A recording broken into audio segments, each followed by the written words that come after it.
اعوذ باللہ من الشیطان الرجیم بسم اللہ الرحمن الرحیم الہاکم التکاثر حتی زرتم المقابر کلا سوف تعلمون ثم کلا سوف تعلمون کلا لو تعلمون علم الیقین لترون الجحیم ثم لترونها عین الیقین ثم لتسألن یومئذ عن النعیم۔ اس سورت کا نام سورہ تکاثر ہے۔ اس کی فضیلت اور عظمت کا اندازہ اس سے لگایا جا سکتا ہے۔ ایک مرتبہ اللہ کے نبی صلی اللہ علیہ وسلم نے اپنے صحابہ کو مخاطب کرتے ہوئے یوں ارشاد فرمایا کہ کیا تم میں سے کوئی اس بات کی قدرت نہیں رکھتا کہ وہ قرآن پاک کی ہر روز 1000 آیتیں پڑھ لیا کرے؟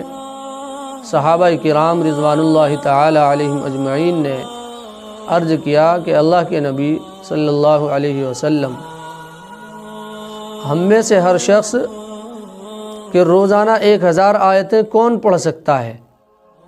آپ صلی اللہ علیہ وسلم نے فرمایا کہ تم میں کوئی الہاکم التکاثر نہیں پڑھ سکتا؟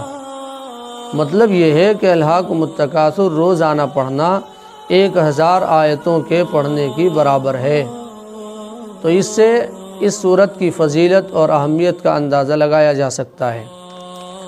اتنی بڑی فضیلت اس سورت کی آخر کس بنیاد پر ہے؟ دراصل اس سورت کا جو مضمون ہے وہ ہے انسان کو انجام کی فکر دلانے کے سے متعلق، یعنی غافل انسان کو جھنجھوڑا گیا ہے، اسے باخبر کیا گیا ہے، اسے ہوشیار کیا گیا ہے اور غفلت سے بیدار کیا گیا ہے، اور اس کو اس بات کی طرف اس کے ذہن کو متوجہ کیا گیا کہ اپنے انجام کو اچھا بنانے کی کوشش کرو اور حساب و کتاب کے دن پر یقین مضبوطی کے ساتھ رکھو اور پختہ کرو۔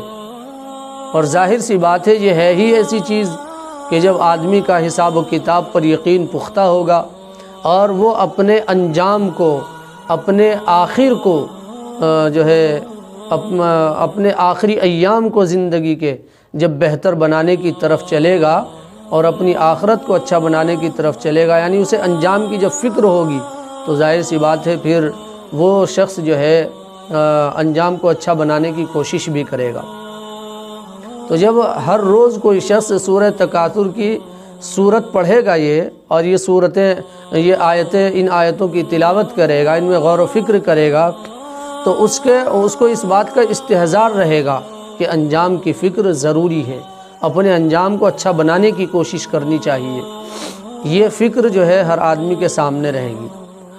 اب قرآن پاک کی سورت پر غور کرتے ہیں۔ الہاکم التکاثر، فرمایا اللہ تعالیٰ نے فخر کرنا تم کو غافل کیے رکھتا ہے۔ فخر کرنا مطلب دنیاوی سامان پر فخر کرنا تم کو غافل کیے رکھتا ہے، اور ظاہر سی بات ہے غفلت سب سے بڑا عیب ہے۔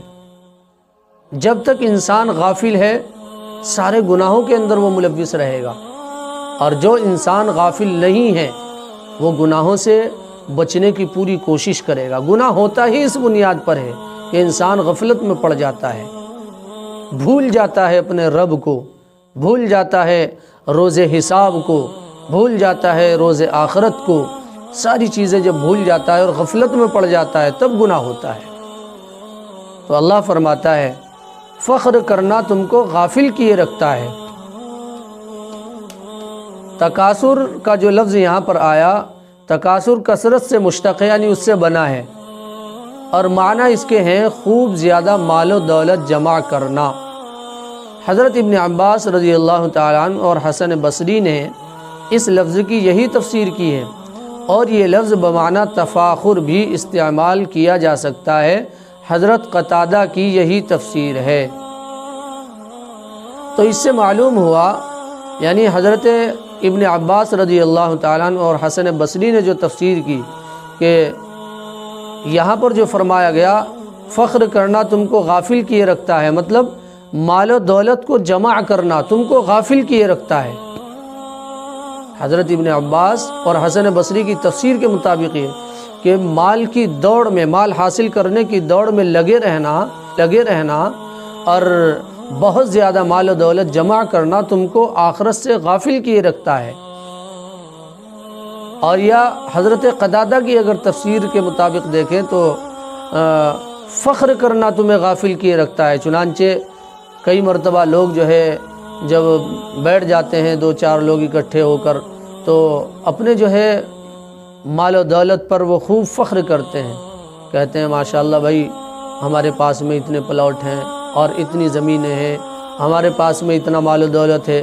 اس طریقے سے وہ جو ہے آپس میں ڈینگے مارتے ہیں، بیٹھ کے فخر کرتے ہیں اور گویا غفلت میں ڈوب جاتے ہیں، بھول جاتے ہیں وہ اللہ کو، روز حساب کو، آخرت کے دن کو، اور پھر جو ہے یہ ان کی جو ہے بربادی کا کہیے کہ آغاز ہوتا ہے، اور پھر وہ جو ہے گناہوں کی طرف چلتے ہیں، اس لیے کہ جب غفلت میں پڑ جاتے ہیں تو گناہوں کی طرف چلتے ہیں۔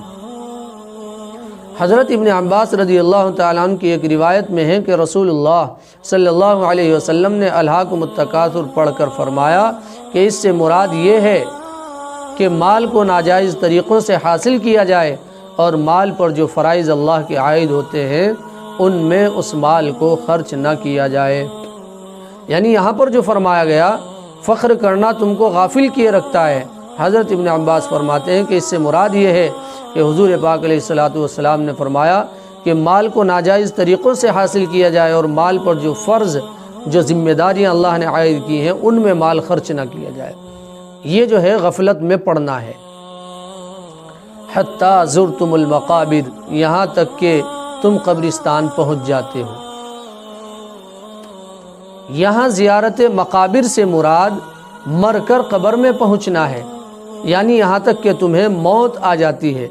چنانچہ حدیث مرفوع میں خود رسول اللہ صلی اللہ علیہ وسلم نے حتی زرتم المقابر کی تفسیر میں فرمایا حتی یأتیکم الموت، یعنی تم غفلت میں پڑے رہتے ہو اور فخر کرنا تمہیں غافل کیے رکھتا ہے اس وقت تک جب تک کہ تمہیں جو ہے موت آ جائے۔ یعنی برابر پوری زندگی تم غفلت میں پڑے رہتے ہو اور تمہاری اس غفلت کا خاتمہ صرف اور صرف موت کرتی ہے۔ جب تم مر جاتے ہو، مر کر قبر میں پہنچ جاتے ہو، تب تمہاری آنکھیں کھلتی ہیں کہ یہ تو بہت بڑی غفلت تھی جس میں ہم پڑے ہوئے تھے۔ تو اللہ فرماتا ہے حتی زرتم المقابر۔ ان دو آیتوں سے معلوم ہوا کہ اس سے پہلے کہ جو ہے قبر میں پہنچنے کے بعد اس حقیقت کا انکشاف ہو، یہ حقیقت واضح ہو، یہ حقیقت کھل کر سامنے آئے، قرآن پاک کی اس ہدایت کے مطابق بہترین انسان ہے اور سعادت مند ہے وہ شخص جو اپنے انجام کی فکر کرے اور اپنے آخرت کو جو ہے اچھا بنانے کی کوشش کرے اور کہیے کہ غفلت میں نہ پڑے اور رب کو یاد رکھے۔ کلا سوف تعلمون، فرمایا تم کو بہت جلد معلوم ہو جائے گا، یعنی قبر میں جاتے ہی مرتے ہی تمہیں معلوم ہو جائے گا یہ سب کچھ۔ ثم کلا سوف تعلمون، ہرگز نہیں، تم کو بہت جلد معلوم ہو جائے گا، یعنی قبر سے نکلتے ہی میدان حشر میں پھر تمہیں معلوم ہو جائے گا۔ کہنے کا مقصد یہ کہ یہ حقیقت کھلتی جائے گی، مرنے کے بعد کھلے گی، مرنے کے بعد جب دوبارہ زندہ ہوں گے، میدان حشر برپا ہوگا، تب یہ حقیقت کھل کر سامنے آئے گی۔ اور اسی طریقے سے فرمایا کلا لو تعلمون علم الیقین، کلا لو تعلمون علم الیقین، اگر تم یقینی طور پر جان لیتے، یعنی اگر اس بات کا تمہیں یقین ہو جاتا جس طریقے سے یقین ہونا چاہیے تو پھر جو ہے غفلت میں نہ پڑتے۔ لَتَرَوُنَّ الْجَحِيمَ، واللہ تم لوگ ضرور دوزخ کو دیکھو گے۔ ثُمَّ لَتَرَوُنَّهَا عَيْنَ الْيَقِينَ، پھر دیکھنا ہے اس کو یقین کی آنکھ سے، یعنی آخرت میں سب چیزیں آنکھوں کے سامنے ہوں گی۔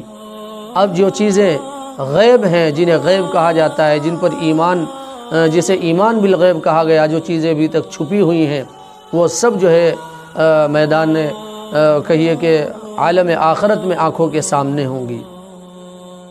ثم لتسألن یومئذ عن النعیم، پھر پوچھیں گے تم سے اس دن آرام کی حقیقت، پھر اس روز تم سے سب نعمتوں کی پوچھ ہوگی، یعنی اس روز جب میدان محشر برپا ہوگا، اللہ تبارک و تعالی جو ہے تمام نعمتوں کے بارے میں سوال کرے گا۔ چنانچہ کچھ نعمتوں کے بارے میں تو اللہ تعالیٰ نے خود فرمایا ہے، ان السمع والبصر والفؤاد کل اولئک کان عنہ مسئولا۔ سننے کی جو اللہ تبارک و تعالیٰ نے انسان کو قوت عطا فرمائی ہے، دیکھنے کی، اور اسی طریقے سے دل عنایت فرمایا ہے، اللہ فرماتا ہے کہ ان میں سے ہر ایک کے بارے میں سوال ہوگا۔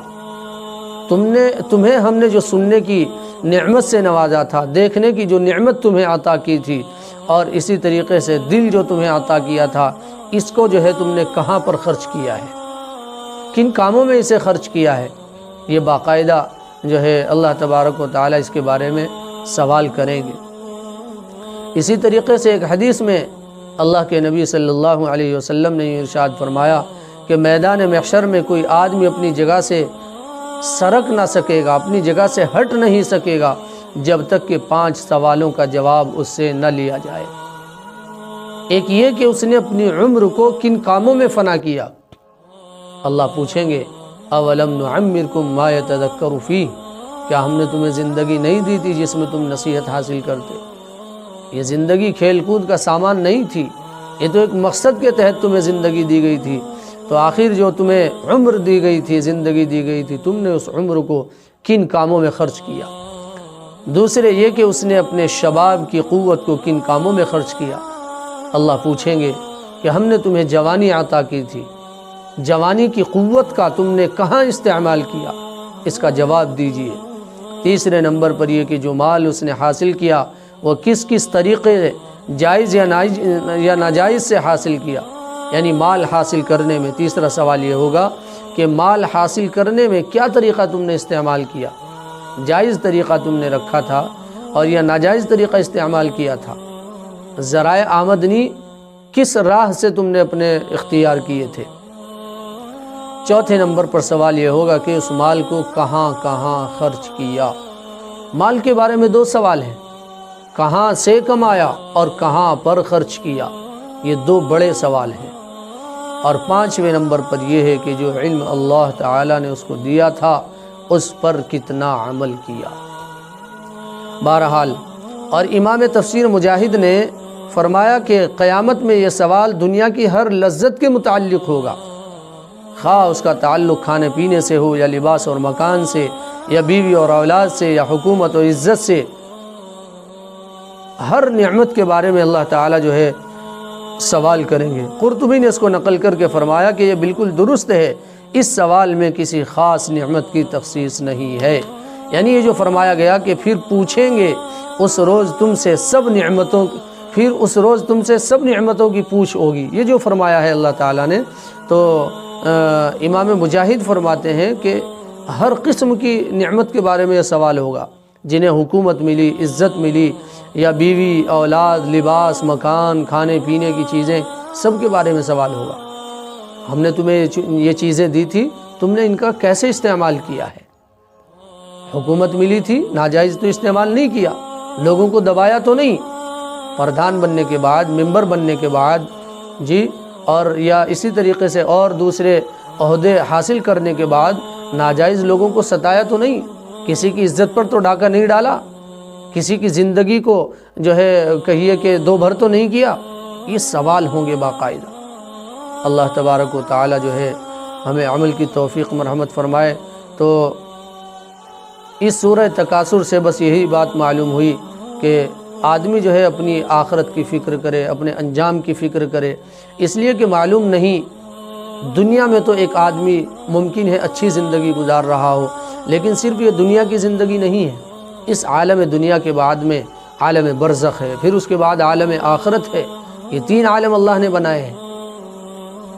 تو بہتر بنانے کی کوشش کرنی چاہیے، جیسے دنیاوی زندگی کو بہتر بنانے کی کوشش ہوتی ہے، اسی طریقے سے اپنے عالم برزخ کو بھی بہتر بنانے کی کوشش ہو، اسی طریقے سے اپنے عالم آخرت کو بھی بہتر بنانے کی کوشش ہو۔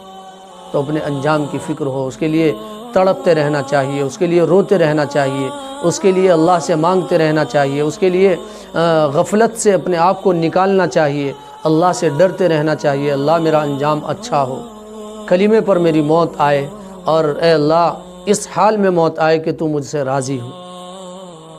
ایک واقعہ حضرت مولانا اشرف علی تھانوی علیہ الرحمہ کا اسی تعلق سے منقول ہے، ان کی طرف یہ واقعہ منسوب ہے۔